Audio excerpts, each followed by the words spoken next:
I have warned you all before. I never want to hear that name again.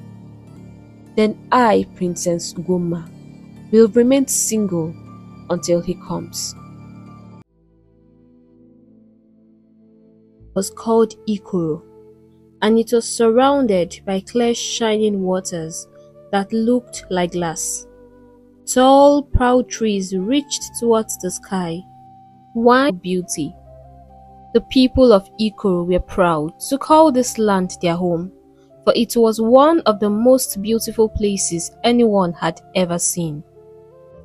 At the heart of this lovely kingdom, there ruled a king. Special was the deep love he had for his queen. Queen Mma was not only beautiful, her beauty was said to be so dazzling that it made people stop. Together they ruled the kingdom with wisdom and kindness. The people loved them both and trusted them to take care of the land and its people. Daughter, Princess Ugomma. She was as beautiful as a shining jewel. From the moment she was born, people marveled at her beauty. Her skin was smooth, like chocolate. Her eyes sparkled like stars, and her smile could brighten even the darkest day. It wasn't just her looks that made her special. Princess Ugomma was kind and gentle like her mother, and everyone who met her couldn't help but love her. Children would rush to see her whenever she passed by. Ugomma would take a walk down to the river, accompanied by her loyal mates. The soft breeze would to watch her, hiding behind trees and bushes, their eyes wide with wonder. They whispered amongst themselves, wishing they could have just a small piece of the Princess Ugomma knew without a doubt and smiles. It all confirmed that she already knew. And when she looked in her many mirrors in the palace, they showed her the same thing. The mirrors never lied. Each day, Prince Ugomma would sit at her large gleaming dressing table. Among all the people in the palace, Princess attending to her needs and, most importantly, showering her with compliments. One of her favorites was a daughter of the palace bathed in soft glow of the moon. The princess and her mates would gather. They would sing. The air was cool, and the sound of night creatures filled the look. It didn't matter that they had told her countless times before. She needed to hear it again. And as always, her maids would begin to sing her praises, their voices filled with admiration. "My princess," one would say, "there is no one in this entire village as beautiful as you are. You are the most beautiful of them all." Another would quickly add, "Oh yes, my princess, God must have taken extra time to create someone as perfect as you, for I have never seen anyone like you in all my life." The princess would sit back. A satisfied smile spoke.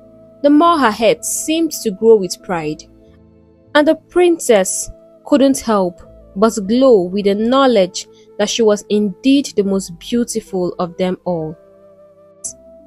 It wasn't long before suitors began arriving at the palace, eager to win the hearts of the stunning princess.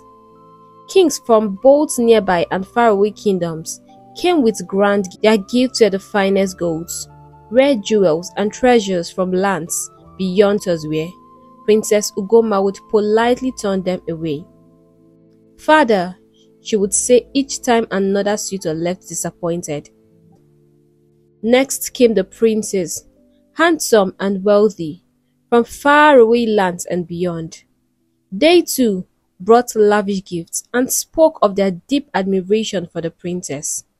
Yet, as charming and noble as they were, none of them could capture the heart of Princess Ugomma, their hopes dashed by the princess's unchanging decision. Her maids, who had watched all this unfold, grew increasingly worried. They witnessed kings and princes come to the palace, yet the princess rejected none of the maids dared to speak up. They feared that saying the wrong thing might anger the princess. Even Njide, Princess Ugoma's best friend, who was the only one close enough to speak her mind, chose to remain silent. Instead of telling the princess the truth, Njide would. Princess Ugoma, however, was not blind. She noticed the change in her mates. The smiles they once wore seemed forced, and the joy in their eyes was dimming. Something was bothering them, and the princess could feel it. One evening, as they all sat together under the starlit sky, the soft wind rustling the leaves of the trees, Princess Ugoma decided to ask what was troubling them. "I have noticed," she began softly, looking around at her mates, "that you all do not seem happy. Is there something wrong? Please speak to me. I promise to listen." For a moment, there was only silence. The mates exchanged nervous glances, unsure of what to say. Finally, one of them, braver than the rest, cleared her throat and spoke. "My princess," she began cautiously, "you are the most beautiful maiden in this kingdom and beyond. We all know this to be true, but we are worried. So many great kings and princes have come for your hand in marriage, and you have turned them all away. My princess, who then is worthy enough to marry someone as beautiful as you?" Princess Ugoma smiled, her pride evident in her eyes. "You see," she said confidently, "I have not yet found that man, the one who deserves to marry a beauty queen like me." Njide, ever loyal, quickly added in agreement. "Yes," she said, "I have not seen any man who is worthy of your beauty either, my princess. You are right to wait for the one who deserves you." The other maidens, however, did not share the same confidence. They still worried about their beloved princess. But Ugoma, noticing their concern, waved her hand dismissively. "Don't worry about me," she said, her voice full of assurance. "When the right time comes, I will marry. I know it." The maids could only nod in response, hoping deep down that the princess truly knew what she was doing. Though they feared the consequences of her constant rejection, they trusted her words and prayed that the right man would come along soon. But as the days passed, the uncertainty still lingered in their hearts. As Princess Ugoma continued to turn down suitor after suitor, news of her rejection spread throughout the kingdom. But while the royal palace was filled with disappointed kings and princes, far away in the village of Ikoro lived the most famous hunter the kingdom had ever known. His name was Agu, and he was admired by everyone for his bravery, skill, and strength. Agu was not just any ordinary hunter. He was known to never return from the forest without a successful hunt. The people of Ikoro praised him, and every maiden in the village secretly dreamed of becoming his wife, for he was not only skilled but also handsome and strong. Despite all the admiration he received from the maidens, Agu had a different dream in mind. One day, while walking through the village, he saw Princess Ugoma for the first time as she made her way to the stream with her mates. Her beauty was like nothing he had ever seen before, and in that moment his heart was captured. The sight of her left him breathless, and he knew instantly that he wanted her to be his wife. It didn't matter if she was a princess. Agu had made up his mind. Deep within himself, he swore that he would one day marry her no matter what it took. One evening, Agu sat outside with his best friend Ochi, under the shade of a large tree. They were enjoying some palm wine and talking about the latest happenings in the village. The air was cool, and the village was alive with the sounds of evening birds and crickets. As they sipped their drinks, Ago decided it was time to share his heart's deepest desire with his friend. "My dear friend Ochi," Ago began, his voice steady but filled with excitement. "I think the time has come for me to settle down in marriage." Ochi's face lit up with joy at his friend's words. He had been waiting for this moment for a long time. "This is wonderful news," Ochi exclaimed, grinning from ear to ear. "You have everything a man could wish for: wealth, skill, and strength. I'm sure no woman in this village would ever say no to you. So, have you found the one who has captured your heart?" Ago smiled proudly and nodded. "Yes, I have." Ochi leaned in, his eyes wide with curiosity. "Tell me, who is a lucky woman that has won the heart of the greatest hunter in Ikoro?" With a confident smile still spread across his face, Ago replied, "It is none other than Princess Ugoma." The moment the words left Ago's mouth, Ochi's eyes nearly popped out of his head. He stared at his friend in disbelief. "What? The princess?" he exclaimed, his voice filled with shock. Then suddenly he burst into an uncontrollable laughter, holding his sides as he struggled to catch his breath. Ago watched in confusion, wondering why his friend found it so amusing. Ochi continued laughing until tears filled his eyes, and finally he managed to speak. "You must be dreaming, my friend. The princess. You mean the most beautiful woman in all of Ikoro, who has turned down wealthy kings and powerful princes. And you think you, a mere hunter, stand a chance?" Ochi chuckled again, shaking his head in disbelief. "The princess is far beyond your reach, my friend." Ago's smile quickly faded, replaced by anger and frustration. "I am not a mere hunter," he said, "and you know it. I am the richest and most skilled hunter in this village.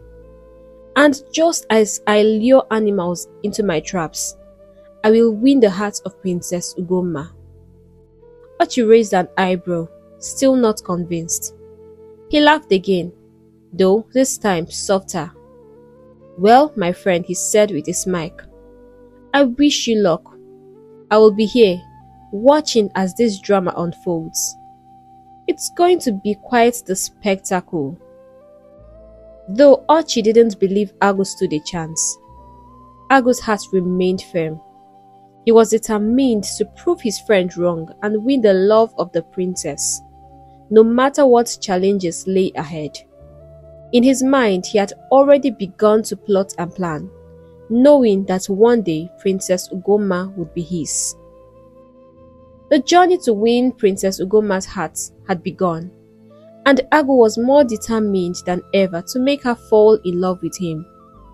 His friend Ochi's laughter and harsh words had wounded him deeply, but instead of giving up, the hurt only fueled his determination. He knew in his heart that he could be the perfect match for the princess, and he was ready to prove it. No matter how long it took, Ago was willing to do whatever it took to win her affection. The very next day, Ago rose early with a plan. He knew the princess always took her evening bath at the river, so he was going to hunt and return quickly so that he could position himself along the path that led there. He sat patiently, waiting with his heart pounding with hope. He imagined the moment when the Princess Ugoma would notice him and how perhaps she would smile or say a kind word. The wait felt long, but soon his heart leaped when he heard the familiar sound of laughter and chatter. It was the princess walking gracefully with her maids, just as she did every evening. As she came into view, Agu's eyes sparkled with admiration. Princess Ugoma was even more beautiful than he had remembered. Her graceful steps, heart raising. He bowed slightly and greeted her with great respect. "Good evening, my princess," he said, his voice filled with sincerity. But to his surprise, the princess didn't even acknowledge him. She didn't return his greeting or even glance in his direction. Instead, she walked right past him, as if he didn't exist, continuing her conversation with her mates, as though nothing had happened. Agu's heart sank. He stood there, feeling invincible and crushed. But he was not one to give up so easily. Gathering his courage, he ran after the princess, determined to speak to her once more. "My princess," Agu called out, finally catching up to her. "Please hear me out. I am Agu, the strongest and wealthiest hunter in this village. When I was just a boy, I killed a lion with my bare hands. And now the forest itself respects me. I have wealth, and I can take care of you in every way. I promise to love you as no one else can." He held out a neatly wrapped package of roasted bushmeats, a gift he had carefully prepared for her. "Here is something special for you. I love you, my princess, and I wish to marry you." For a moment, there was silence. Agu stood, hopefully waiting for a kind word or even a smile. But what came next shattered his heart. The princess looked at her mates, and suddenly they all burst into laughter, laughing at him as if his words were a ridiculous joke. The sound of their laughter echoed in Agu's ears, leaving him feeling humiliated and small. He stood there, frozen, trying to understand what he had said that could have caused such mockery. His eyes darted around, and he even glanced down at himself, wondering if there was something funny about his dressing or appearance. Princess Ugoma, still chuckling, turned to face him with a look of disdain. "Listen to me, Agu, or whatever it is you call yourself," she said coldly, her voice dripping with arrogance. "I, Princess Ugoma, do not love you, and I am not interested in you. You are just a hunter, and you should stick to what you know, hunting animals in the forest. You are clearly not my type, and you will never be. Let this be the first and last time you ever interrupt my evening bath." With that, she turned on her heel and stormed off, her mates hurrying to follow her, still giggling at Agu's expense. The hunter stood there, rooted to the spot, his heart aching from the humiliation. He had poured out his heart only to be scorned and laughed at. The weight of her cruel words hung heavily in the air, making the pain even sharper. As Princess Ugoma walked towards the river, her anger bubbled over. How dare he, she fumed, her voice filled with disgust. How dare that lowly hunter think he is good enough for someone like me? Does he even know who I am? Her pace quickened, her mates struggling to keep up with her. I am Ugoma, the most beautiful woman in all of Ikoro. And I will not lower myself for someone so beneath me, she continued, her face flushed with anger. Her mates followed closely behind, casting worried glances at each other. They had never seen the princess so upset before, but none of them dared to speak, afraid of adding to her fury. Meanwhile, Agu stood alone, feeling the sting of rejection deep in his chest. But even in his sadness, he promised himself that this would not be the end of his pursuits. As the princess and her maid waded into the cool, refreshing water of the river, They giggled and splashed each other, enjoying the peaceful evening.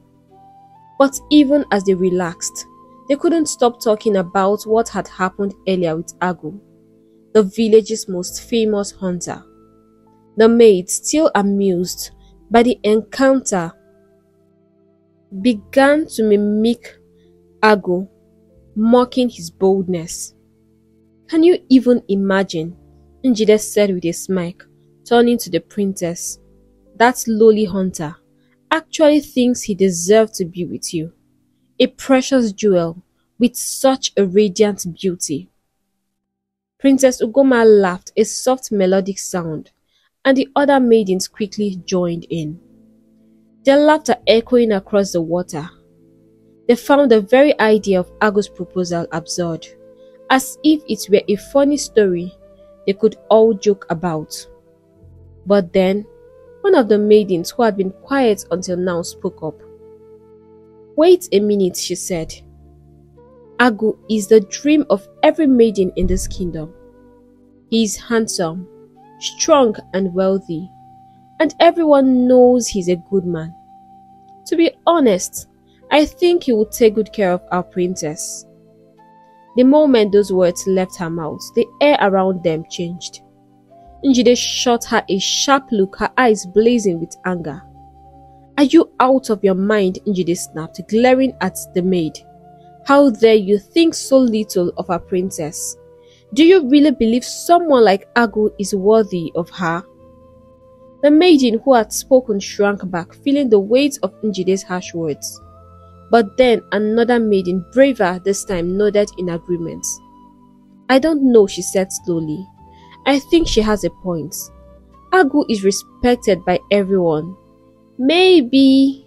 Before she could finish her sentence, Princess Ugoma's voice cut through the air like a blade. "Enough!" she thundered, her face flushed with anger. Her usual calm demeanor had vanished, and her eyes flashed with irritation. "I am Princess Ugoma, and I did not ask for any of your opinions on this matter. Agu, or whatever his name is not my type and never will be. That's its final." A heavy silence fell over the group. The maids exchanged nervous glances, unsure of what to say next. The light-hearted atmosphere had vanished, replaced by a tense, uncomfortable feeling. No one dared to speak after the princess's outburst, and they all returned to their bath quietly. The only sound now was the soft rippling of water around them. As they continued their evening bath, the maids couldn't help but steal glances at each other, each lost in their own thoughts. Though they respected the princess and her wishes, some of them couldn't shake the feeling that Agu might not be such a bad choice after all. But none of them dared to say another word, for they knew that Princess Ugoma had made up her mind, and challenging her decision would only lead to more anger. The rest of the evening passed in uneasy silence, the tension between the princess and her mate hanging in the air like a thick cloud. All through the night, Agu tossed and turned, unable to sleep. His mind was filled with the thoughts of Princess Ugoma. No matter how hard he tried, he couldn't stop thinking about her. The way she looked, the way she had rejected him so coldly, and the laughter that followed. It hurt, but instead of breaking his spirit, it only made him more determined. Agu wasn't ready to give up. He had faced fierce animals in the wild and had always come out victorious. To him, winning the heart of the princess was just another challenge, one that he believed he could conquer. He spent the long sleepless nights planning, thinking of new ways to capture the princess's heart. Meanwhile, back at the palace, the line of suitors never seemed to end. Men from far and wide, each having heard stories of Princess Ugoma's unmatched beauty, still came by to try their luck. Wealthy businessmen, successful farmers, skilled goldsmiths, all carrying the finest gifts arrived at the palace in hopes of winning her favor. They brought everything from rare jewels to golden artifacts, hoping their treasure would impress the princess. But it was always the same. Princess Ugomma would take one look at them and say no. For her, some were too short, others too tall, some too thin, and others too fat. Every suitor had something about them that didn't suit her taste. It seemed like none of them could ever be good enough for her. Even Agu, after gathering all his courage, made another bold attempt. This time he visited the king personally, bringing a large perfectly hunted antelope as a gift to show his intentions. The king, knowing of Agu's reputation as the greatest hunter in the kingdom, welcomed him with respect. Agu stood before the king and queen, explaining how much he loved the princess and how he believed he could care for her. But once again, the princess's answer was a firm no. She rejected him without a second thought, making it clear that to her, Agu was not a suitable match. The constant rejections were starting to worry the king and queen. They had watched as suitors, noblemen, kings, and wealthy men came and went, each hoping to marry their daughter and each leaving disappointed. The princess had refused every single one of them. Night after night, the king and queen discussed the matter, their hearts heavy with concern. They loved their daughter dearly and wanted her to be happy, but they also knew that it was time for her to settle down. They couldn't understand why Ugomma was so picky, why no man seemed to be good enough for her. It gave them sleepless nights as they wondered whether their daughter knew what she was doing or if her constant rejections would lead to regrets in the future. The palace, once filled with excitement about the prospect of Ugomma's marriage, was now tense with worry. The king and queen were growing more desperate with each passing day. They had seen countless suitors come and go, all rejected by their beloved daughter Ugomma. Finally, they decided it was time to speak to Njide, Ugomma's closest maid and best friend. Perhaps they thought Njide could talk some sense into the princess, as the princess trusted her more than anyone else. Maybe Njide could find out what was truly going on in Ugomma's heart. The queen sent for Njide, and when she arrived at the royal chamber, she immediately sensed the worry in the air.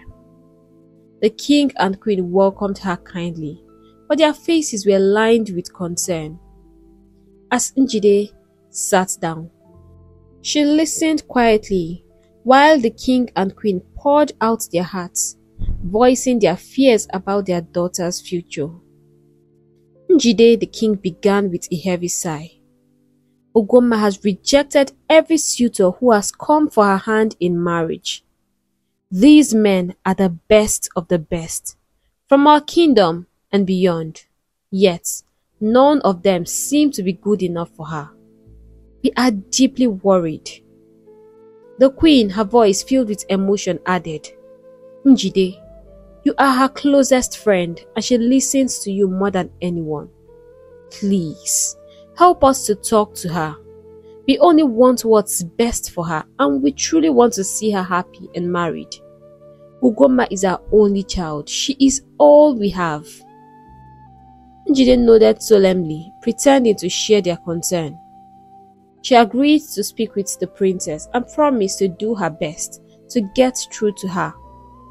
The king and queen thanked her, relieved that someone close to Ugomma would finally help.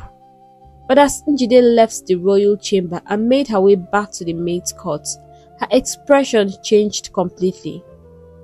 Inside, Njide was boiling with anger. She had no real intention of talking to Ugomma. In fact, the idea of helping her friend left a bitter taste in her mouth. Ugomma thinks she is better than everyone, Njide muttered under her breath as she walked, her fists clenched. She prances around as if she is the most beautiful maiden in the entire village. Tell me, is there anyone more beautiful than me? She scoffed, trying to mimic Princess Ugomma. She burst into laughter, shaking her head. Deep down, Njide had been jealous of Ugomma for a long time. It had always been Ugomma who got the attention, the praises, the admiration from suitors and villagers alike. And what did Njide get? Nothing. Not a single suitor had come to ask for her hand. And yet, here was Ugomma trying to turn away suitors as if they meant nothing. She has the option to choose, and yet her pride won't let her, Njide thought bitterly. She's throwing away what others can only dream of. It is over my dead body that Ugomma would marry before my face. Njide's heart hardened as she continued walking, her mind racing with thoughts of revenge. I will teach her a lesson, she murmured to herself. I will make sure she regrets every suitor she has turned away. Her jealousy burned hotter with every step, and she felt no guilt about the plan forming in her mind. Ugomma, the princess who thought she was untouchable, would soon learn that even the closest friends could turn into enemies. With her mind set on vengeance, Njide returned to the maid's court, her heart dark with bitterness. One evening, after Princess Ugomma and her maids had returned from their evening bath at the river, the princess realized she had forgotten something important. Her special beads, the ones her grandmother had given her as a precious gift, were left behind by the stream. She immediately felt a pang of worry, as those beads meant the world to her. She turned to her best friend, Njide, and pleaded with her. Please, Njide, can you go back and get the beads for me? I can't leave them there. They are too special to lose. Njide, already annoyed from the day, sighed heavily, but agreed. Fine, I will go, she said, though inside she was fuming. As she made her way back down the familiar path to the river, Njide's frustration bubbled over. Why does she think she's so much better than everyone else, she muttered, her steps growing heavier with each word. The mighty Princess Ugomma, always ordering people around. When Njide reached the river, the sky was beginning to darken, and she spotted the princess's bead lying on a stone near the water's edge. She quickly grabbed them, ready to head back before nightfall.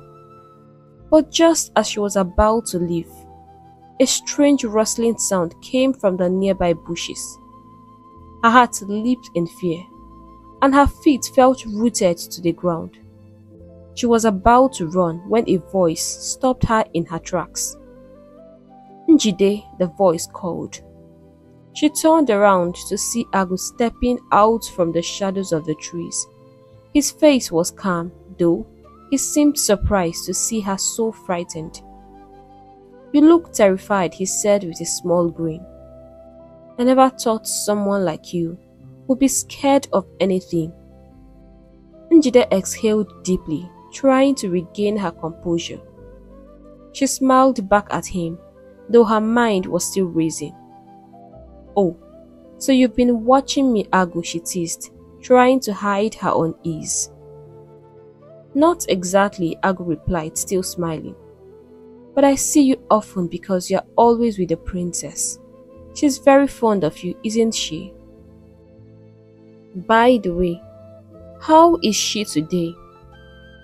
At the mention of Princess Ugoma, something inside Njide shifted. Her smile faded and her eyes hardened.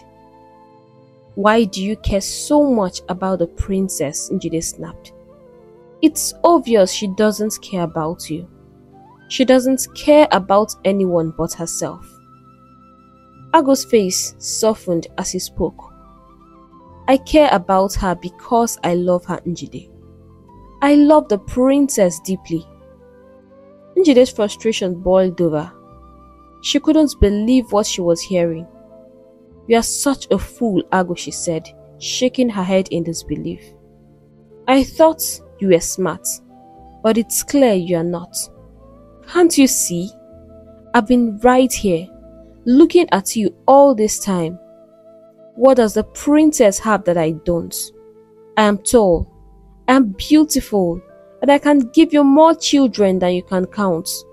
And I make the best meal. What more do you want from a woman?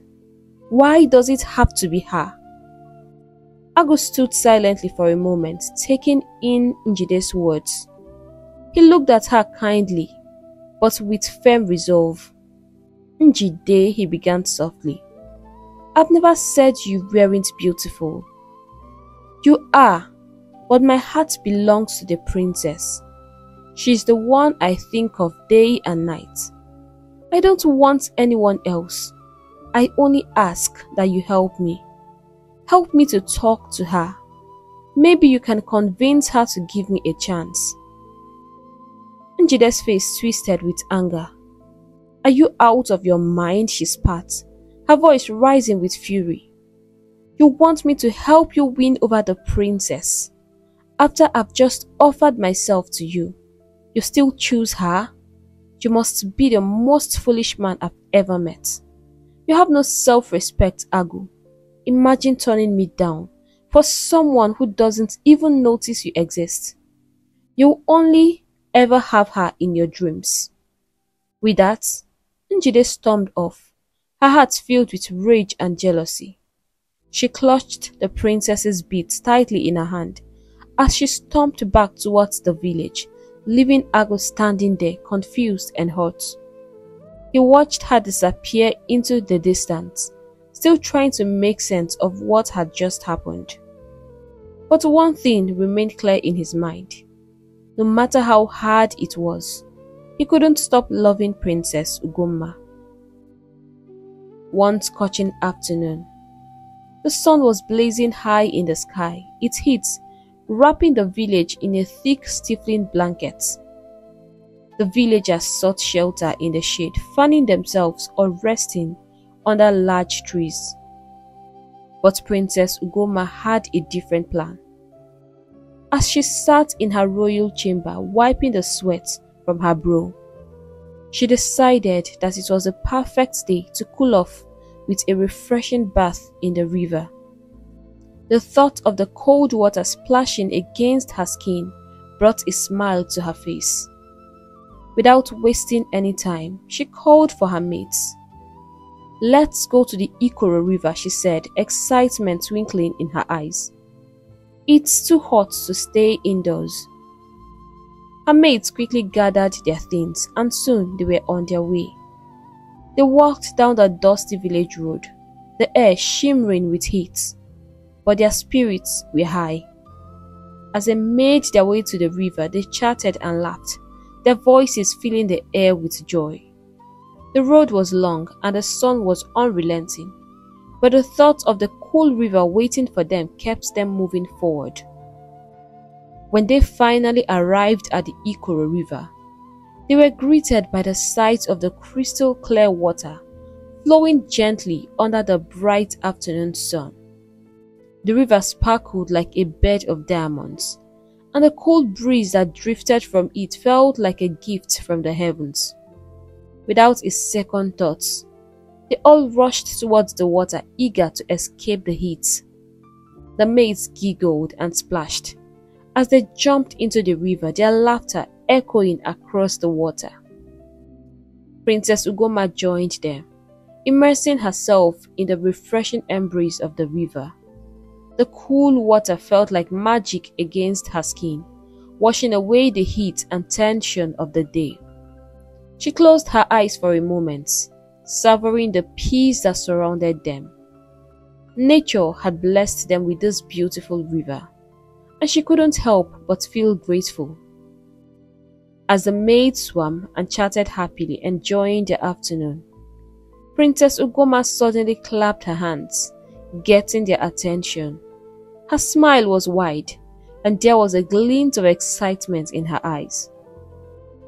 "I'm so happy," she said, her voice carrying over the gentle sounds of the water. "And I want us to have a very interesting conversation." The maids, curious, gathered closer, their eyes fixated on the princess. Njide, ever eager to please, asked, "What would you like us to talk about, my princess?" Princess Ugoma's smile grew even wider. "I want us to talk about love," she said, "and men, the kind of men I like." The maids exchanged surprised glances, their curiosity now fully piqued. They had never heard the princess speak so openly about love before.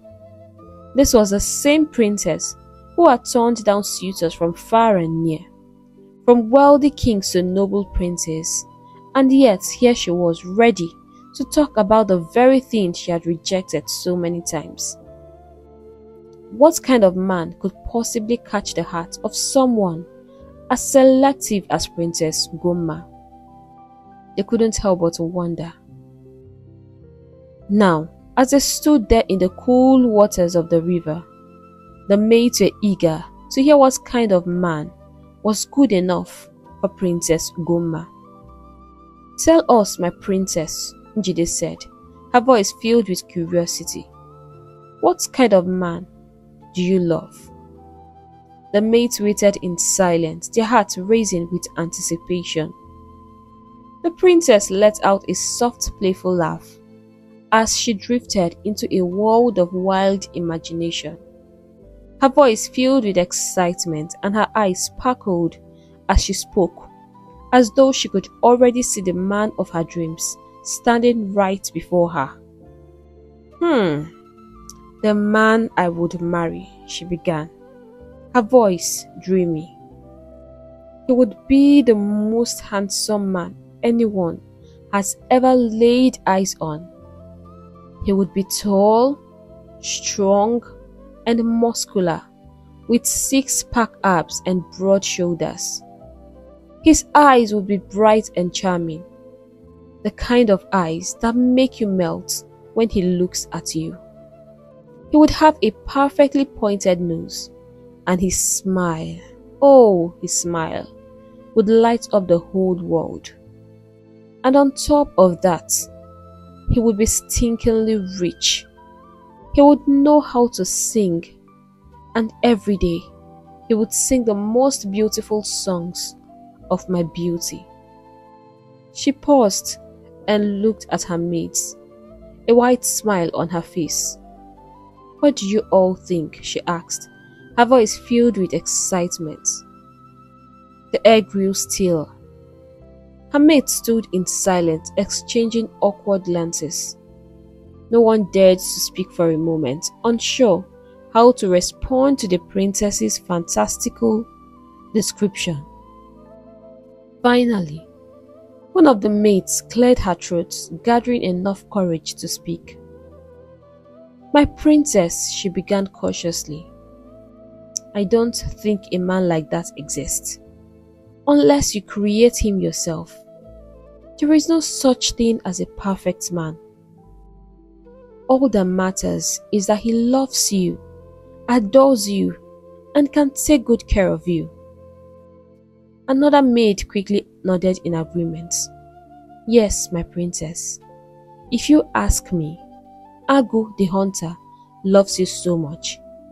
He is strong and brave. I would suggest you give him a chance to."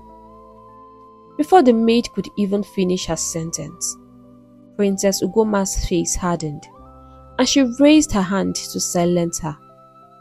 "Enough," she snapped, her voice sharp. "I have warned you all before. I never want to hear that name again. Ever again. If there is no man like the one I imagine, then I, Princess Ugomma, will remain single until he comes." The sudden outburst left the maids speechless. But Njide, always eager to please and deceive the princess, quickly jumped in to support her. "Wham!" she declared, nodding her head firmly. "I support you with my full chest, my princess. That useless hunter does not deserve you. He doesn't. You are far too precious for someone like him. He should focus on his bush and the animals in the forest. Dream as much as you want, and I believe your dreams will become your reality. Soon enough, the man of your dreams will come." The princess's tense expression softened into a smile. "I'm so lucky to always have your support, Njide," she said warmly, feeling reassured by her best friend's word. But as the other maidens stood there, they couldn't hide their shock. They exchanged uneasy looks, wondering why Njide never told the princess the truth. They all knew deep down that Princess Ugomma was chasing an impossible dream, one that could lead her to a path of loneliness. It troubled them, but none of them dared to say it aloud, fearing the princess's wrath. Still, they couldn't shake the feeling that she was heading towards disaster. Yet, something far more frightening than they could have imagined was unfolding.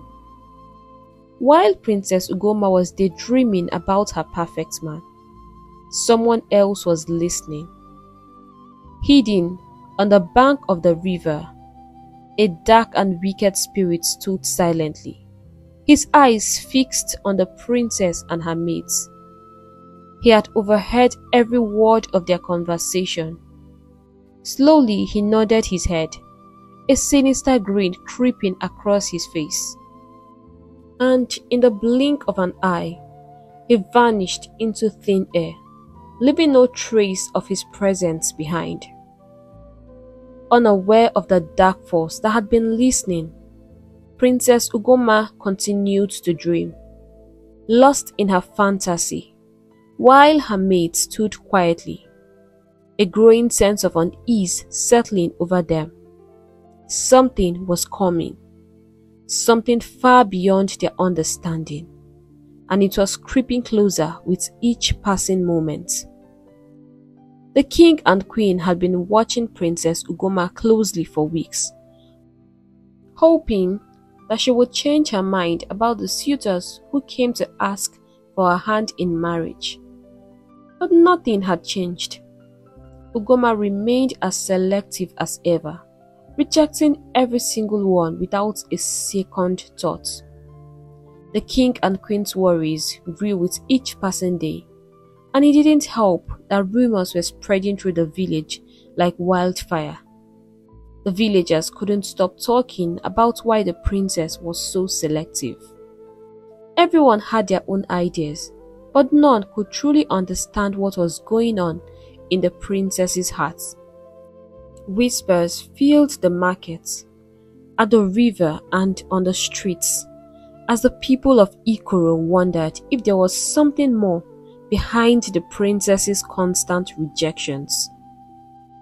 Meanwhile, Agu, the brave and admired hunter, was feeling more defeated than ever. He had tried everything to win the princess's heart, but all his efforts had only been met with coldness. It was as if she had a special hatred reserved just for him, and no matter what he did, he couldn't seem to change her mind. He often sat alone, wondering what he had done to deserve such harsh treatment from the one woman he loved. His friend Ochi had laughed at him endlessly when he shared his painful experience with the princess. Ochi found the whole situation amusing, but Agu was not one to give up easily. Despite his sadness, there was still a small flame of hope burning inside him, and he refused to let it die. One evening, as the sun dipped low and painted the sky with shades of orange and pink, Princess Ugoma decided to go to the stream with her maids for their usual evening bath. The walk to the river was peaceful, and the sound of the bubbling water in the distance always brought a sense of calm. But as they approached the stream, something different caught the princess's attention. There, sitting on a smooth stone at the riverbank, was a man singing. His voice was unlike anything she had ever heard before.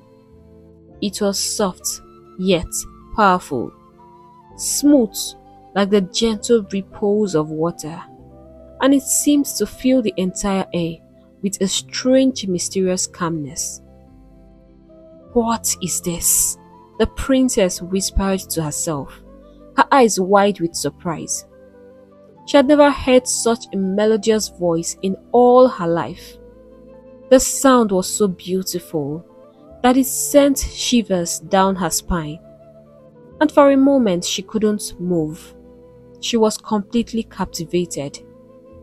Curious and enchanted, the princess walked closer, her heart pounding with excitement. As the man stood up to greet her, Ugoma's breath caught in her throat. He was more handsome than she had ever imagined. His tall, strong frame, his muscular build, his perfect smile, everything about him was exactly how she had pictured the man of her dreams. She even had to blink a few times to make sure she wasn't seeing things. Could this really be happening? She whispered softly to herself, "Who says dreams don't come true?" The stranger's smile was warm and welcoming, and before she knew it, the princess was deep in conversation with him. Her maid stood nearby, watching in stunned silence as the prince and the stranger laughed and talked, as if they had known each other forever. Ugoma's laughter echoed through the air, carefree and full of joy. She had completely forgotten about her mates, lost in the charm of this mysterious man. He was funny, kind, and everything about him seemed perfect. No single thing was missing. Time seemed to disappear as they chatted by the river, the world around them fading into the background. It wasn't until Njide gently reminded the princess that it was time to leave that Ugoma realized how long she had been talking. Reluctantly, she said goodbye to the stranger but promised that she would meet him again the next day. As they walked back to the palace, Ugoma couldn't stop talking about the man she had just met. "I have found the man of my dreams," she exclaimed excitedly, her face glowing with happiness.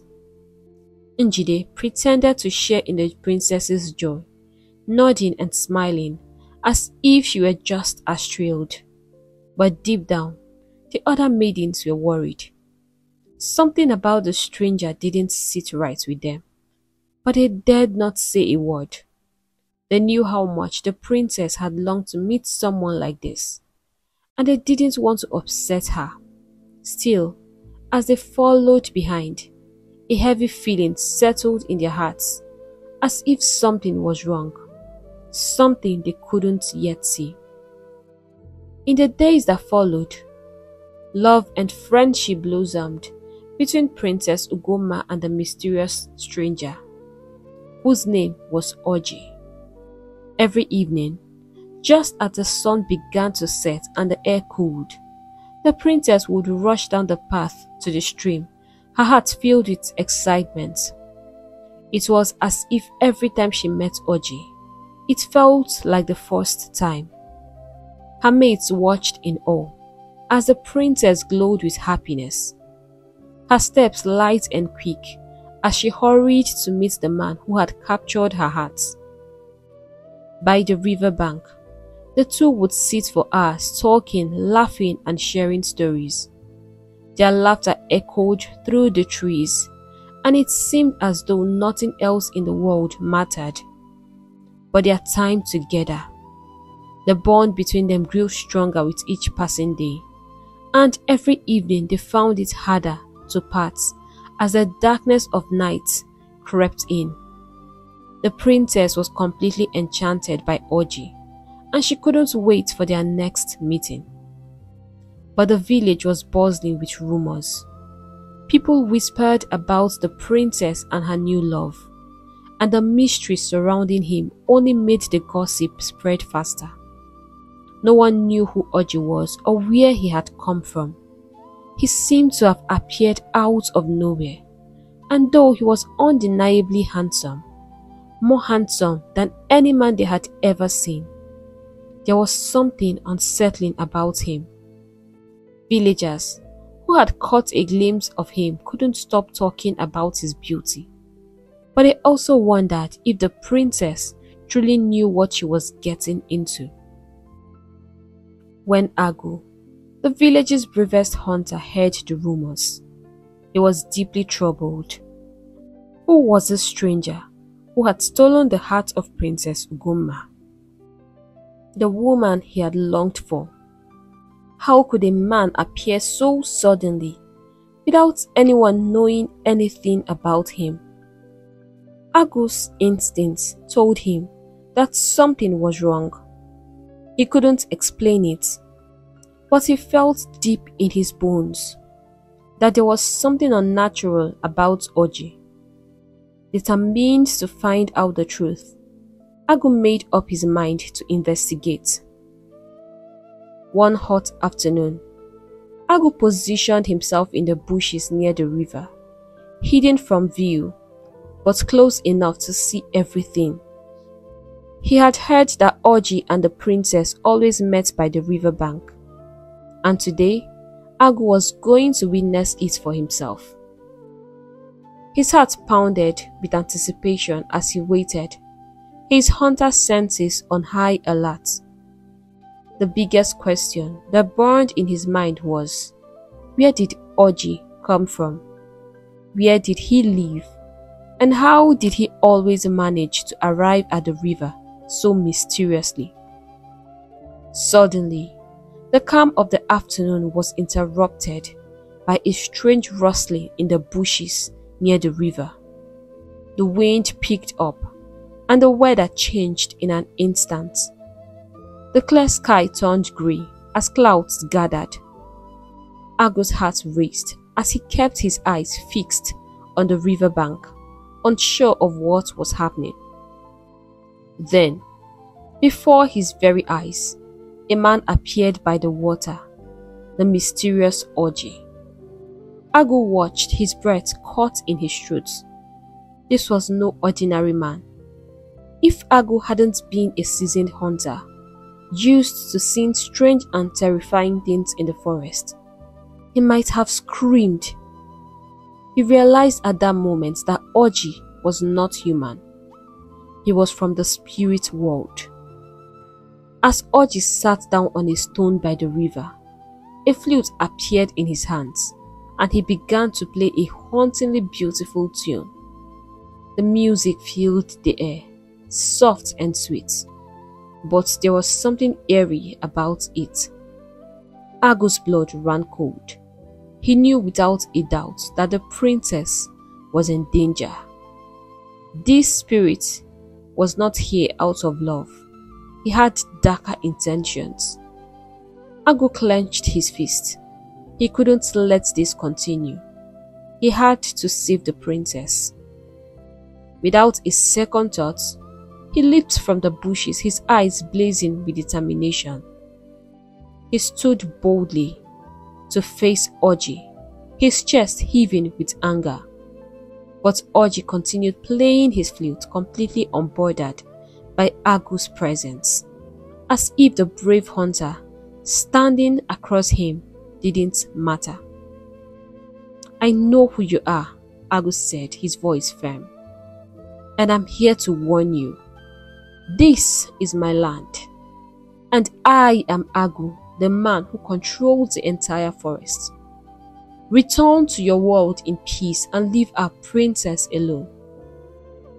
Oji finally stopped playing and looked up at Agu, a sly smile spreading across his face. Then he let out a low, strange laugh that sent a chill down Agu's spine. Agu, the brave one, Oji said mockingly.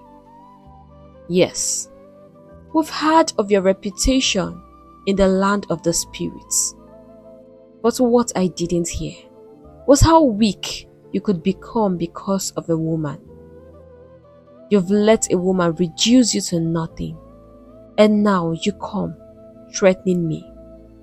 Let me tell you, the princess isn't as mighty as you think. Don't you dare speak about her that way, Agu thundered, his anger boiling over. Oji stood up, towering over Agu, his eyes blazing with an unnatural fire. My advice to you, Hunter, he said coldly, is to stay out of my way. And I mean it. There was an unspoken truth in his words, and Agu could feel it, deep and heavy, like a storm about to break. But Agu wasn't backing down. I won't, he declared, his voice strong. I am Agu, the bravest hunter in Ikuro, and I will not let you have the princess. Fueled by his courage, Agu charged towards Oji, ready to fight. But just as he moved closer, something invincible hit him with incredible force, knocking him to the ground. He gasped in pain, but managed to stand, only to be struck down again by the same powerful force. He let out a cry as his body slammed into the earth. Oji stood calmly, watching him struggle, as if Agu's efforts were nothing more than a foolish game. I warned you, Oji said coolly, his voice dripping with arrogance. Just then, the sound of the princess and her mate filled the air as they approached the stream, laughing and chatting excitedly. Agu's heart raced. He had to warn her, to tell her the truth about Oji. This wasn't just a man. He was something far more dangerous. Agu forced himself to his feet, his body aching from the supernatural blows. He knew he had to act quickly before it was too late. The princess had no idea that the man she had fallen in love with was not who he seemed, and he would stop at nothing to save her from the danger that lay ahead. As expected, Princess Ugoma didn't take Agu seriously at all. She laughed at him, her voice full of mockery, completely ignoring his warnings. To her, Agu's words were nothing more than a joke. She dismissed him with a wave of her hand and made her way down to the stream, excited to meet Oji as usual. But while the princess seemed carefree, her mates couldn't shake the uneasy feelings in their hearts.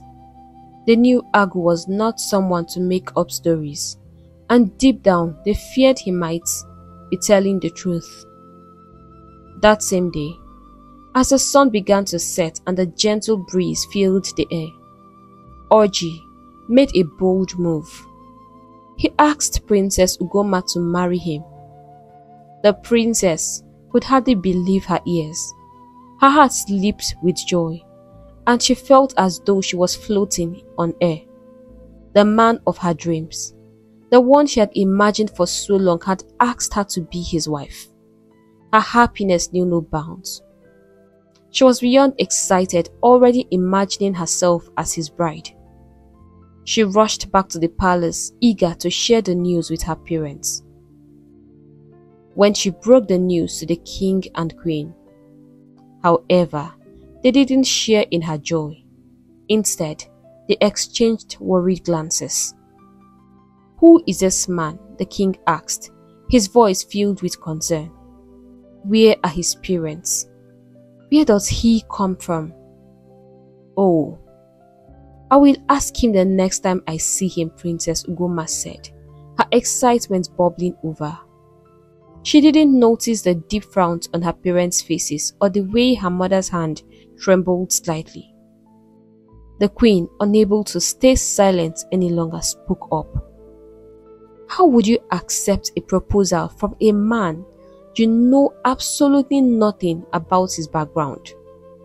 "I don't feel good about this at all," she said, her voice heavy with worry. "How can you love a man when you know nothing about him? He came out of nowhere, and you are already ready to marry him. This doesn't make sense." But Princess Ugoma's mind was already made up. She was blinded by her love for Oji and couldn't see the concern on her parents' faces. "It's Oji or nothing," she said firmly, her heart set on marrying him. Despite the king and queen's unease, a date was set for the wine-carrying ceremony and the traditional marriage rites of the princess. The stranger Oji was supposed to come with his people to officially ask for Ugoma's hand in marriage. As the day approached, the princess was over the moon. She could hardly wait to become Oji's wife. She had made a stunning gown, long and flowing, and her hair was braided beautifully, adorned with beads that sparkled in the sunlight. She envisioned herself walking hand in hand with Oji, ready to spend the rest of her life with him. But while the princess was filled with joy, the village was gripped by an eerie silence. What should have been a time of celebration felt cold and uneasy. The villagers whispered amongst themselves, unsure about the mysterious man who had captured their princess's hearts. The king and queen too were troubled. They couldn't shake the feeling that something was wrong. But Ugoma refused to listen to anyone. She was too swept up in her love for Oji to hear the warnings of her parents, her elders, or even her mates. Determined to find out more, the king and the elders decided that they would question the stranger and his people when they arrived for the ceremony. They couldn't give their daughter away to a man whose background was a complete mystery. They would demand answers before allowing the marriage to take place. The day of the ceremony arrived, and Oji appeared with his people just as planned. The air was tense, but as soon as they entered the palace, something strange happened. Oji seemed to cast a spell over everyone in the room. The king, the queen, the elders, everyone was just enchanted. No one could speak a word. They all sat there in stunned silence, as if their voices had been stolen from them. Instead of questioning the stranger, they found themselves laughing and drinking the strange palm wine that Oji's people had brought with them. The wine tasted unlike anything they had ever had before, sweet and intoxicating. And soon, they were all laughing and dancing to the tunes of Oji and his people. By the time the spell lifted, the king and queen regained their senses. But it was too late. The stranger had already left, taking Princess Ugoma and her maids with him. They had vanished without a trace, leaving behind a room full of people who couldn't explain what had just happened. "Hey!" the king shouted, his voice filled with panic and confusion. What had just happened? Where is Ugoma? Where are her special maidens? My elders, did that young man even say where he came from? The elders and everyone else in the room sat in stunned silence. They were just as shocked and confused as the king, their minds spinning as they tried to piece together the strange events that had just unfolded. No one had any answers, only wide-eyed stares filled with disbelief. The room, once filled with laughter, was now heavy with tension and fear. The king, his face growing red with frustration, slammed his fists onto the armrest of his throne. "Summon Aguba, the chief priest," he commanded, his voice shaking with urgency. "Now!"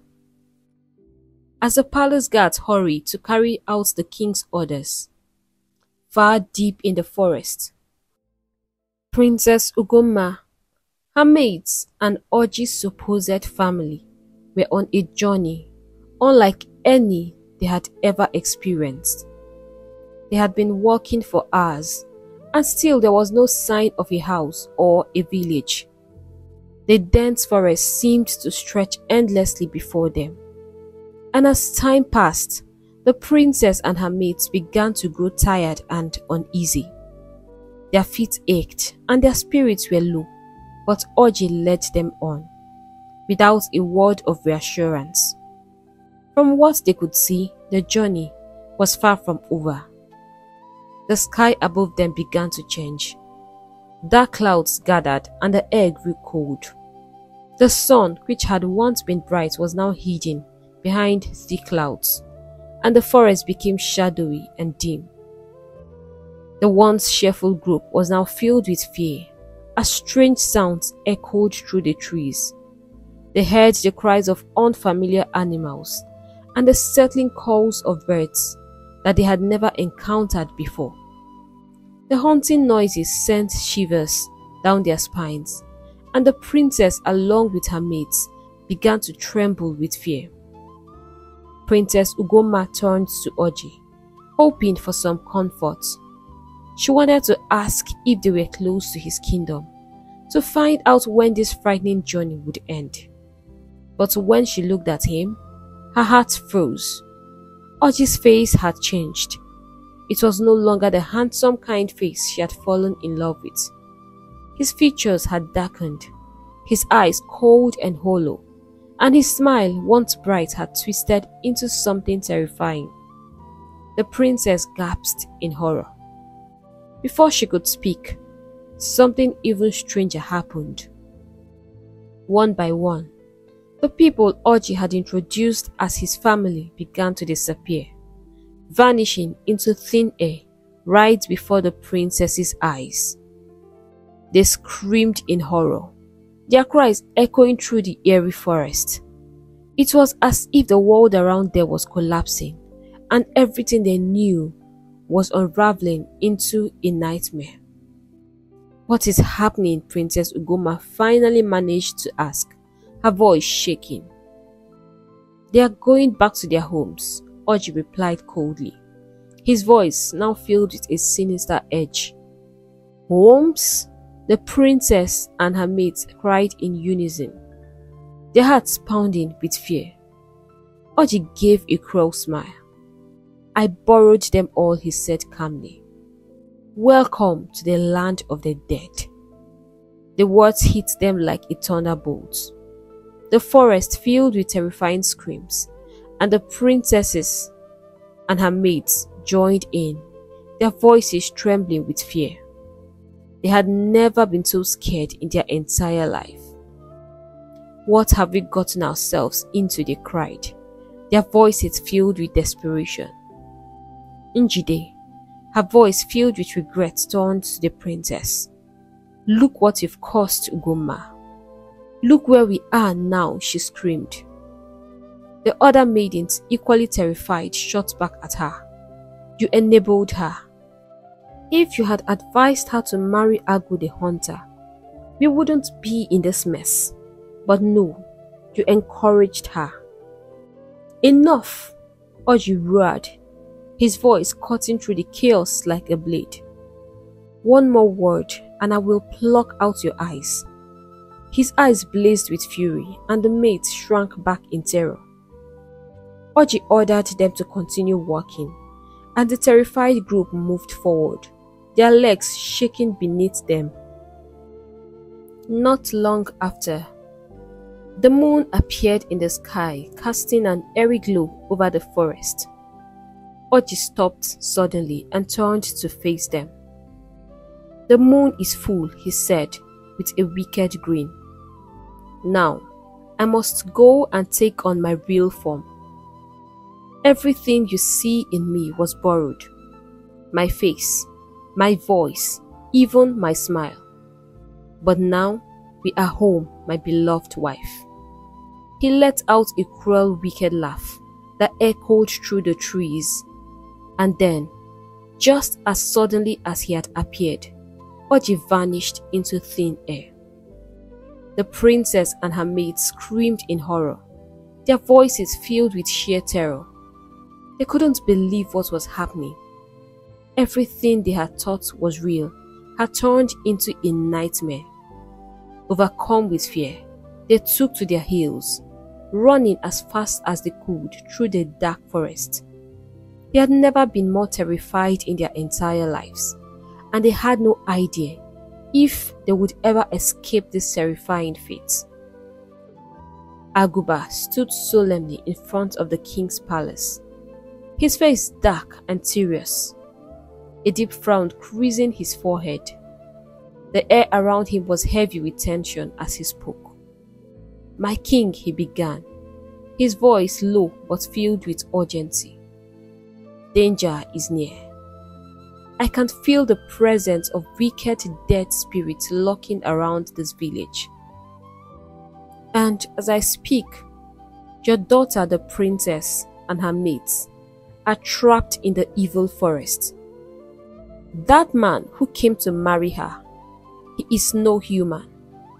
He is from the land of the dead."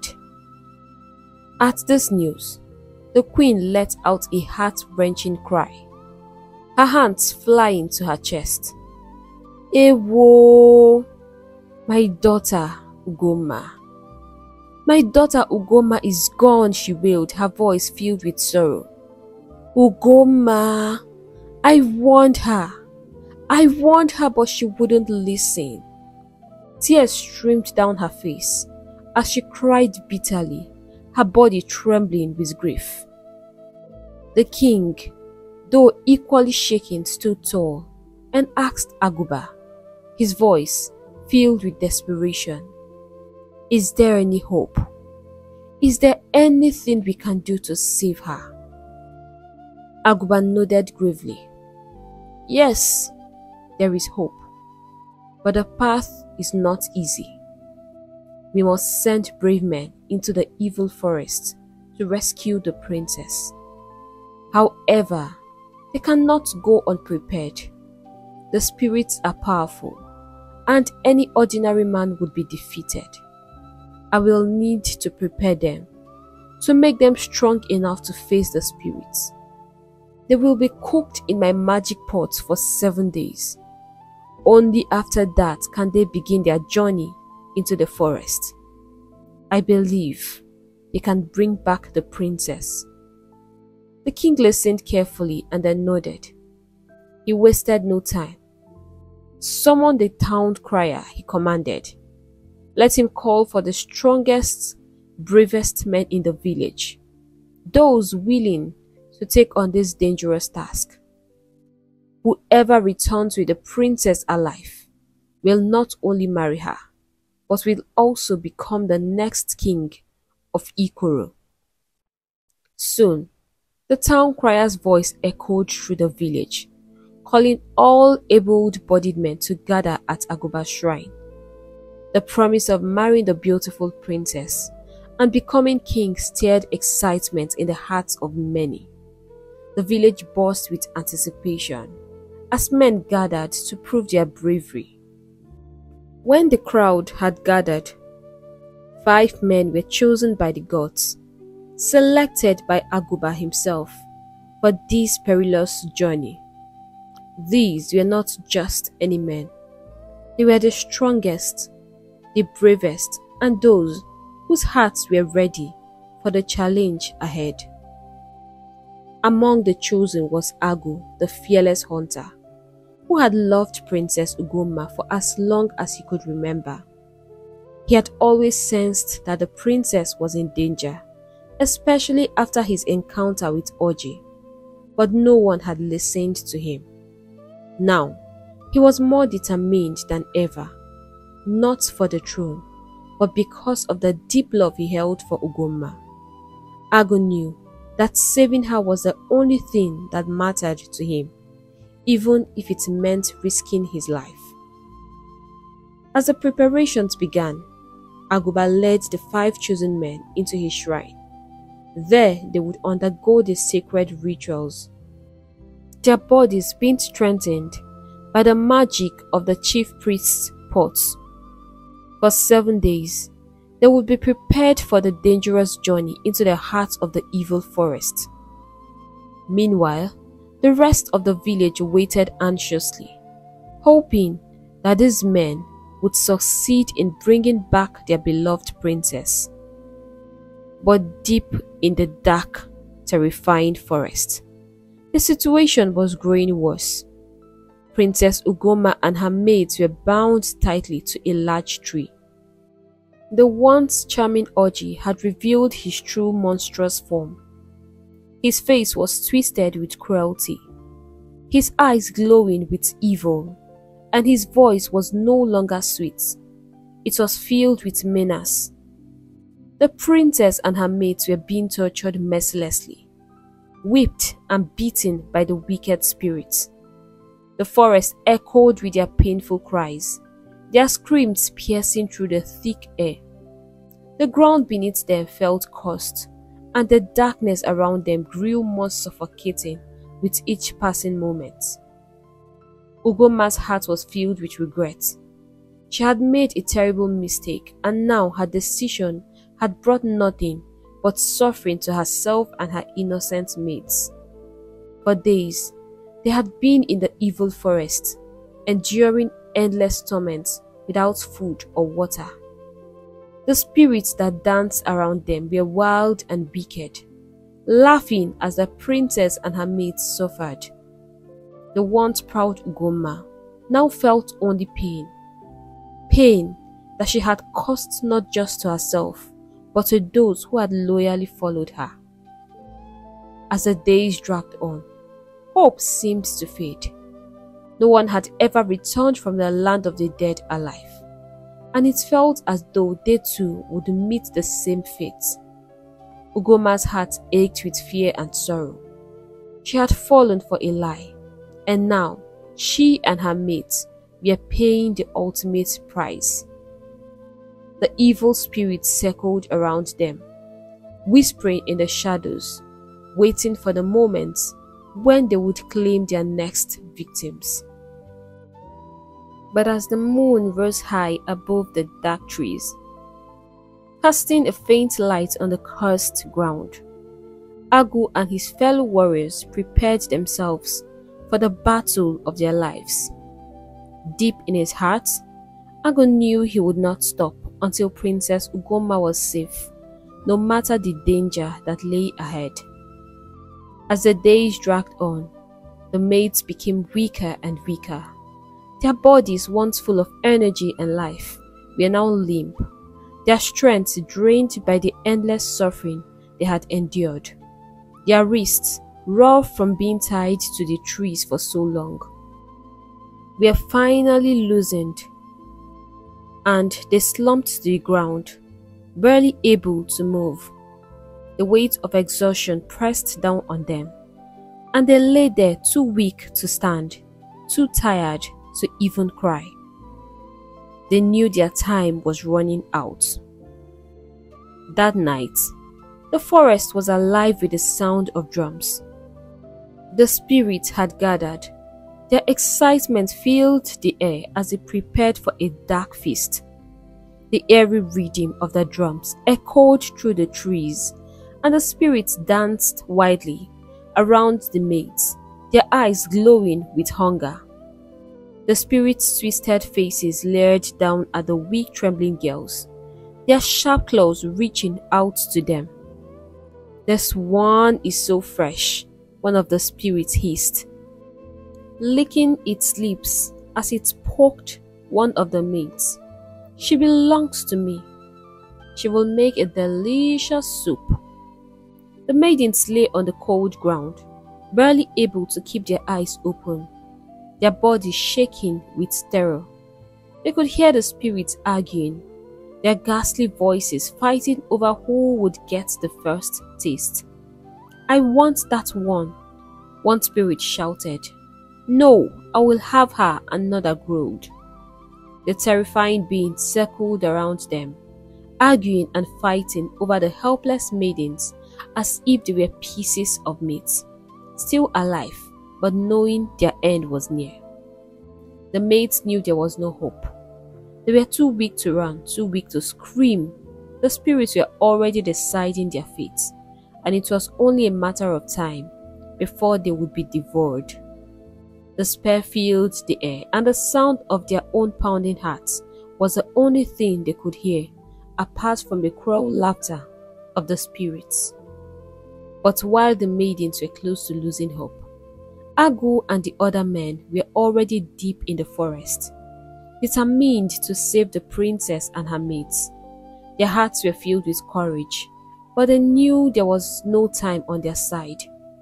Aguba had warned them that the feast of the spirit would take place in 8 market days. If they didn't hurry, the princess and her mates would be killed and eaten by the wicked spirits. The thought of the women being devoured by these evil beings fueled their determination. They needed to hurry, or it would be too late. The journey to the evil forest was long and grueling. The forest was dense and unforgiving, and with every step the men grew more exhausted. The weight of their mission pressed heavily on their shoulders. Only 3 of the 5 men who had begun the journey made it to the edge of the evil forest. The other 2 had collapsed along the way, their bodies unable to keep up with the harsh demands of the journey. But Agu was determined. He pressed on, his mind focused on saving the princess, the woman he loved more than anything. Finally, after what felt like an eternity, Agu and the 2 remaining men reached the entrance to the evil forest. The air around them was thick with tension, heavy with an eerie stillness. The trees were twisted and gnawed, their branches reaching out like claws. The sound of strange unseen creatures filled the air, making the hair on the back of their necks stand on end. This was no ordinary forest. This was a place of darkness, a place where evil spirits roamed freely. As they stepped deeper into the forest, they were suddenly confronted by 3 terrifying beings, the forest guards. These monstrous creatures, with glowing eyes and sharp claws, stood in their way, ready to stop anyone from entering the sacred land of the spirits. Their presence alone sent a chill down the men's spine, but there was no turning back. Agu and the other 2 men knew that their only chance of saving the princess was to fight. They fought with every ounce of strength they had, their swords clashing against the claws of the spirits. The battle was fierce, the air filled with the sound of grunts and growls as the men fought for their lives. The guards were strong, but Agu and his men fought like warriors with everything to lose. Their hearts pounded in their chests and their muzzles burned, but they refused to give up. After what felt like an endless battle, the guards finally fell, defeated by the sheer will and bravery of the men. Exhausted but victorious, Agu and the others were allowed to pass. They had made it through the first challenge, but they knew the worst was yet to come. The evil forest still held many dangers, and the spirits were waiting, eager for their feast. With their heavy hearts and tired body, Agu and the men pressed on, knowing that the lives of the princess and her mates depended on their success. They could hear the distant sounds of drums, and the laughter of the spirits ahead, and they knew they were getting closer. The princess and her mates were somewhere in this cursed place, and Agu was determined to find them before it was too late. As the men continued their perilous journey through the evil forest, a strange sound reached their ears. Laughter, soft and sweet, floated through the thick trees. It sounded like the giggles of maidens, joyful and carefree. Agu's instincts fled up immediately. He knew something wasn't right. This was no place for laughter, no place for joy. They were in the land of the dead, and nothing here was meant to bring comfort. "Let's ignore this and continue our journey," Agu urged, his voice firm, as he looked at the other men. "We don't have time for distractions." But the men seemed drawn to the voices, as if enchanted by the laughter. "We've been on this journey for a long time," Okafor said, his eyes scanning the bush. "A little fun won't harm anyone. Why don't we see who they are and what's making them laugh?" Agu's patience was thinning. "What fun do you seek in the land of the dead?" he asked angrily. "Remember what Aguba told us. We are to avoid all distractions. Anything that takes us off our paths could mean death."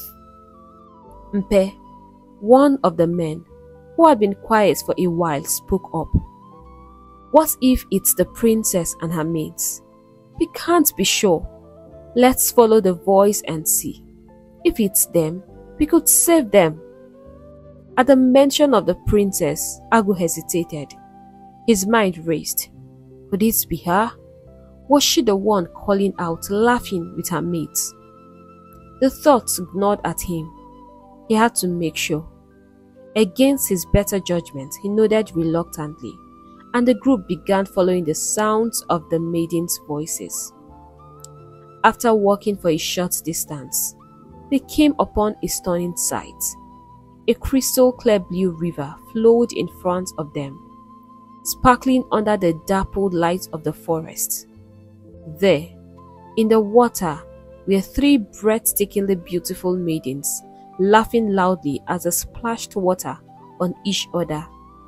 Their hair glistened, their skin glowed, and their laughter seemed to echo with sweetness.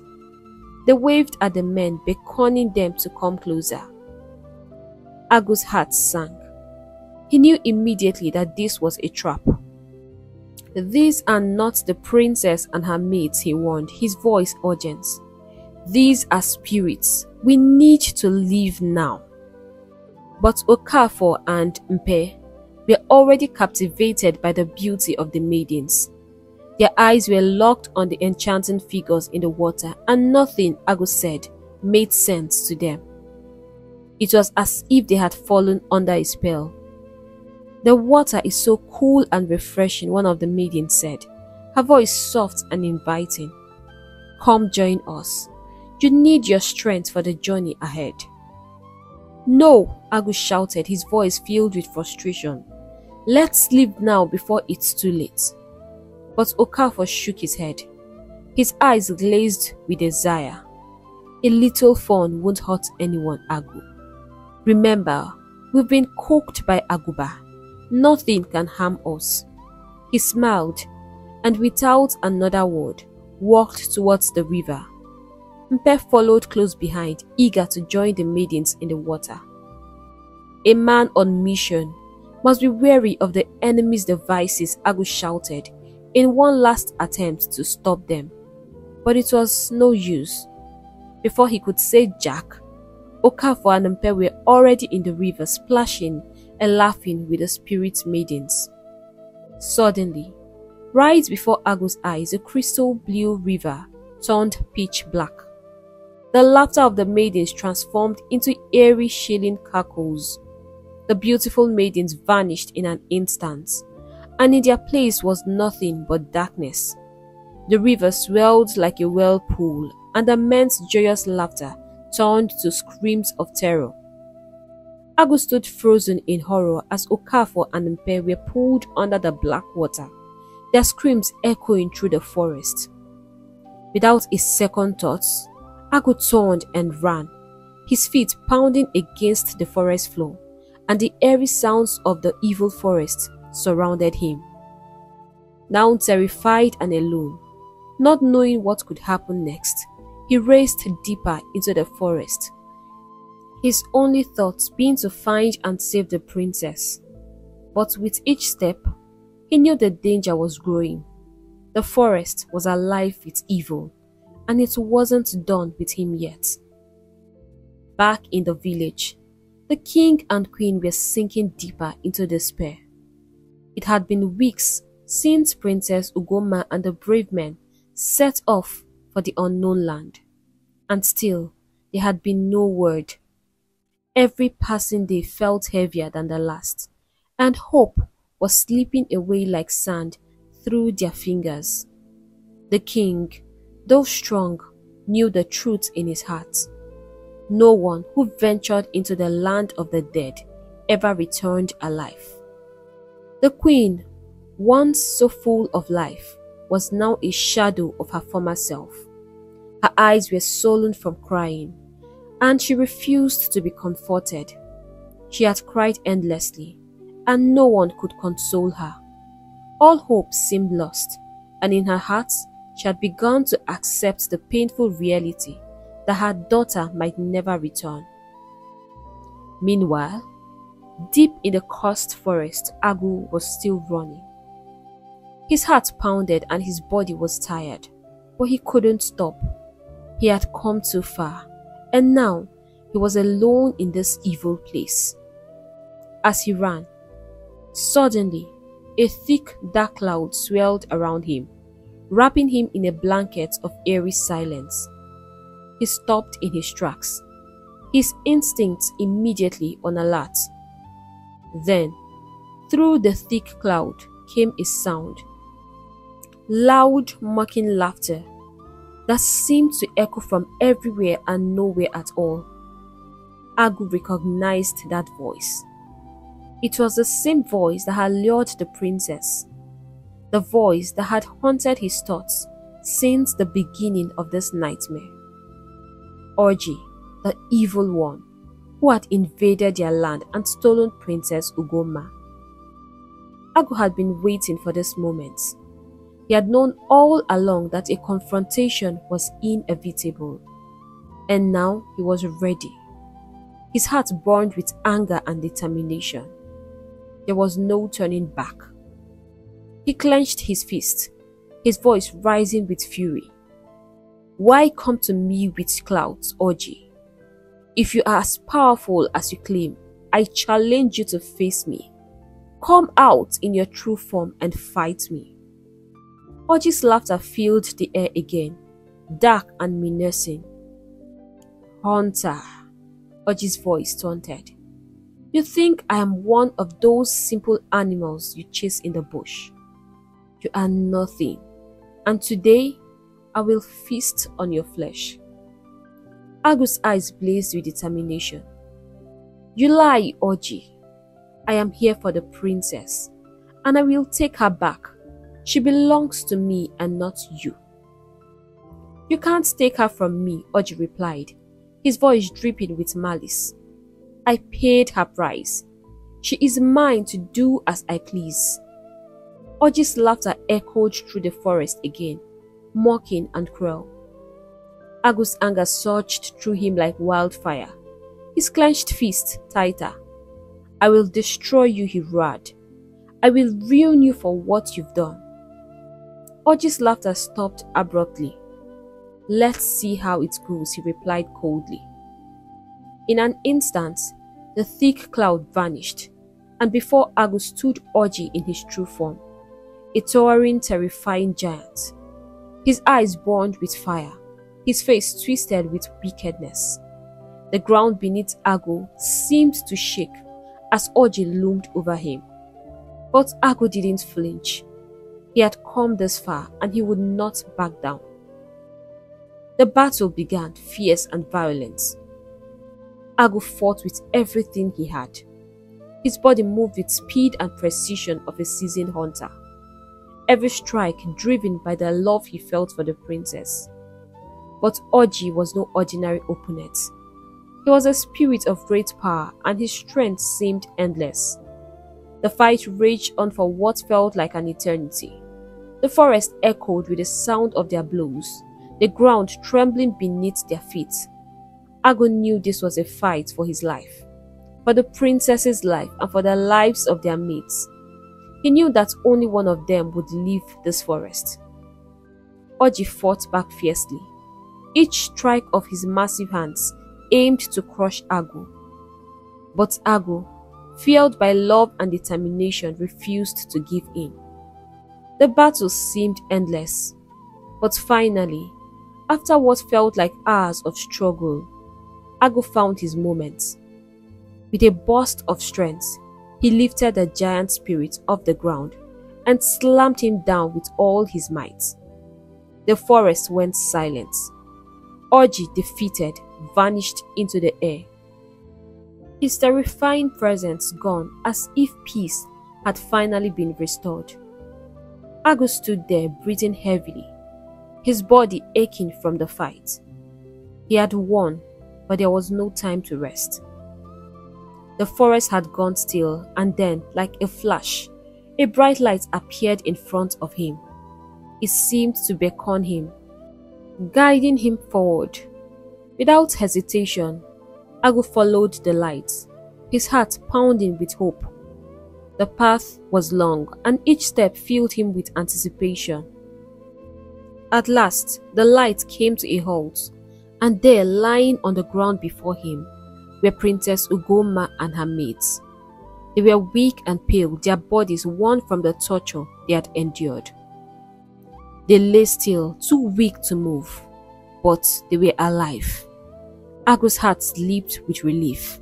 He had found them. The princess and her mates were still alive.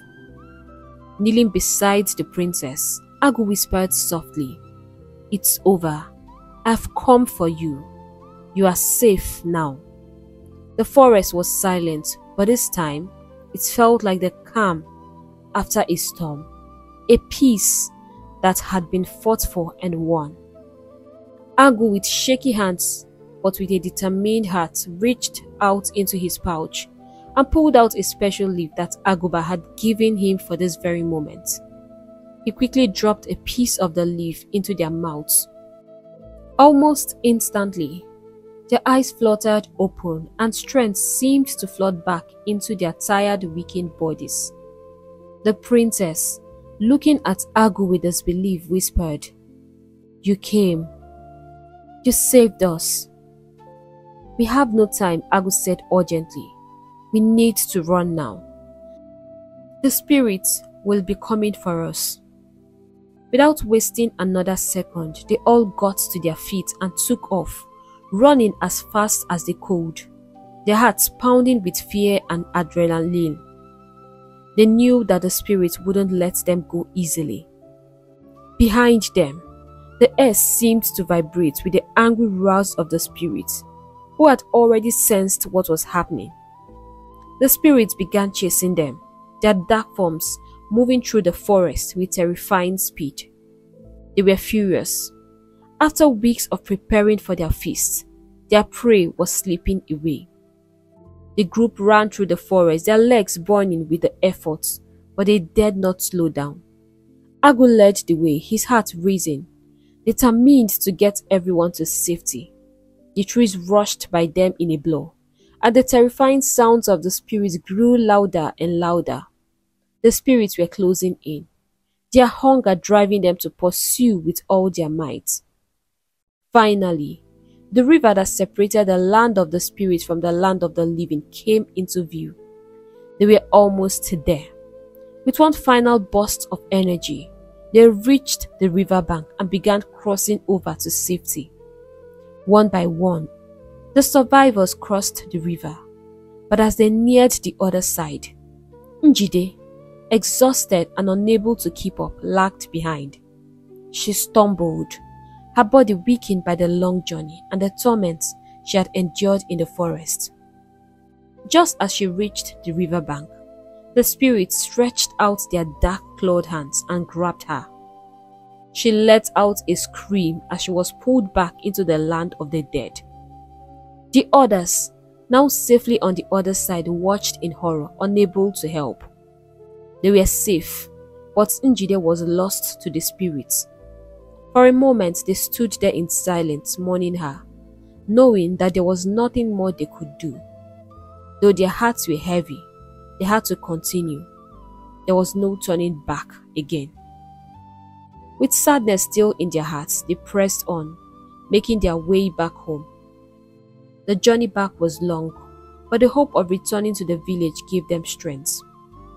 Agu, carrying the princess, led the way, while the other 3 surviving mates followed weakly behind. Back in the village, the atmosphere was somber.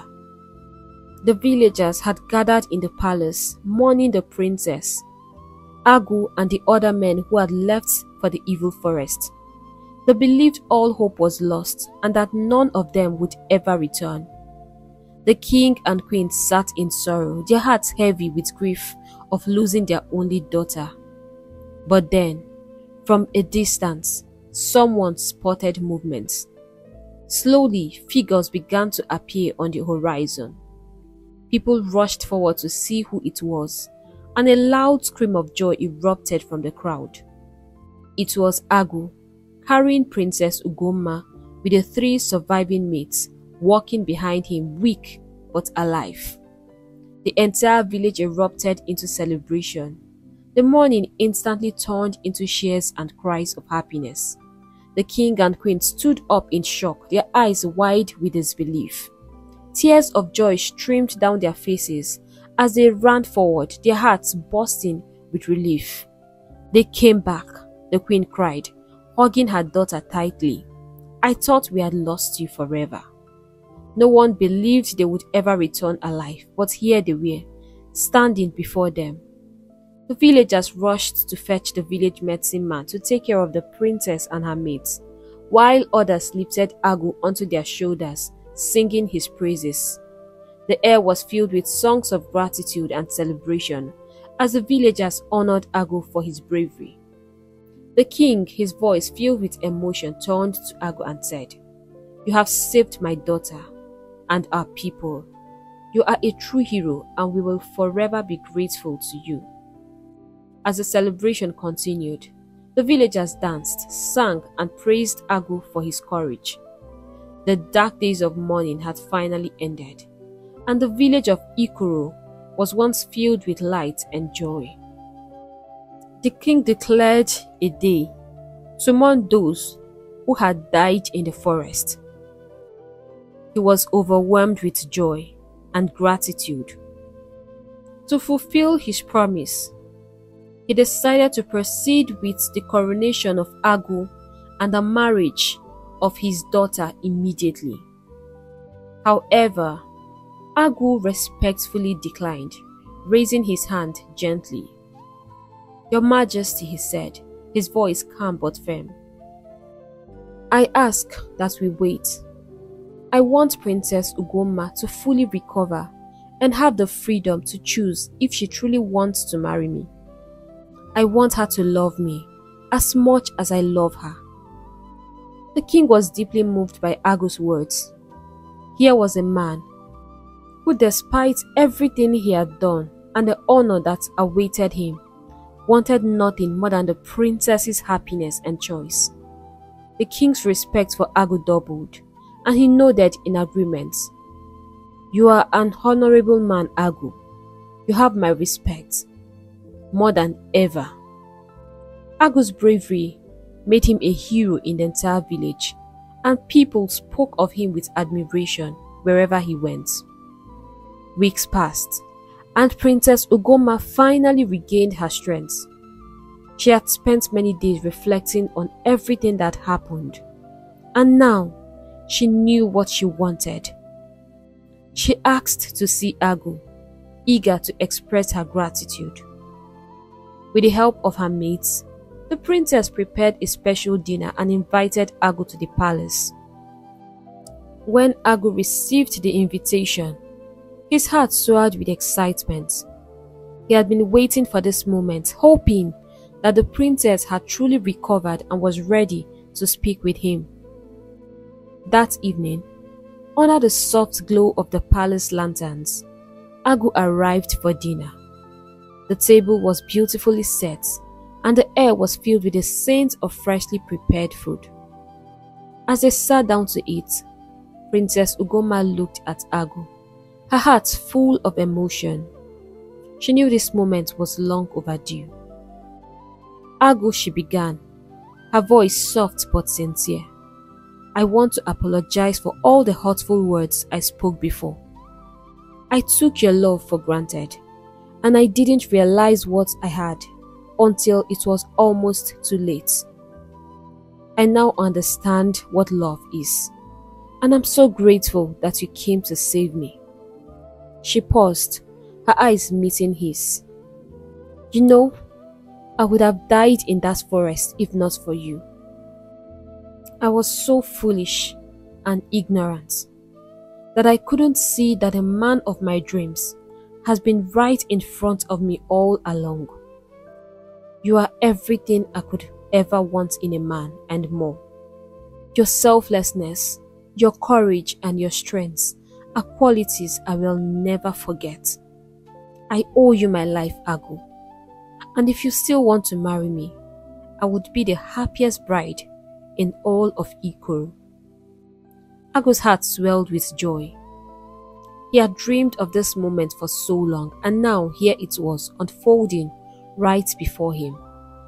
His love for the princess had never wavered, not even in the darkest of time. With a wide smile, Agu stood up and gently swept the princess into his arms, holding her closely under the starlit sky. It's still you, my princess, Agu whispered, his voice full of love. It's always been you, and no one else. In the weeks that followed, the village was once again filled with celebration. This time, it was not only a celebration of victory and survival, but of love. The day of the coronation and marriage had arrived, and the entire village gathered at the palace to witness the crowning of their new king and his marriage. The joy in the air was contagious, and Ugoma could hardly contain her happiness as she danced with her husband, the man who had proven his love and devotion in the most extraordinary ways. As she twirled in Agu's arms, Ugoma couldn't help but wonder how she had been so blind before. She had spent so much time searching for a man who didn't exist, when the one she needed had been all by her side all along. Looking up at Agu, her heart full, she whispered softly, I will love you forever. Their love story became one of legend, a tale passed down from generation to generation. One, as a lesson, and then secondly, as a story of a love that can endure through the hard times. Agu and Ugoma ruled Ikoro with love, kindness, and wisdom. The people of the village admired them for the deep and unwavering love they shared. They had faced great trials together and emerged stronger, their bond unbreakable. And so, Princess Ugoma and King Agu lived happily ever after, their love shining brightly in the history of Ikoro, a love story never to be forgotten. Hey besties, thank you so much for watching this amazing story, and I hope you enjoyed it and learned one or two lessons. I would love you to share your lessons in the comments section. And if you are yet to subscribe to this channel, please do not skip this video without subscribing. Also like and share our videos so that we can get more reach on YouTube. Thank you so much for all your love and your support. It's really been amazing, and as you already know, I cannot thank you enough. Right now, I'll have to go and see you in our next story. Bye!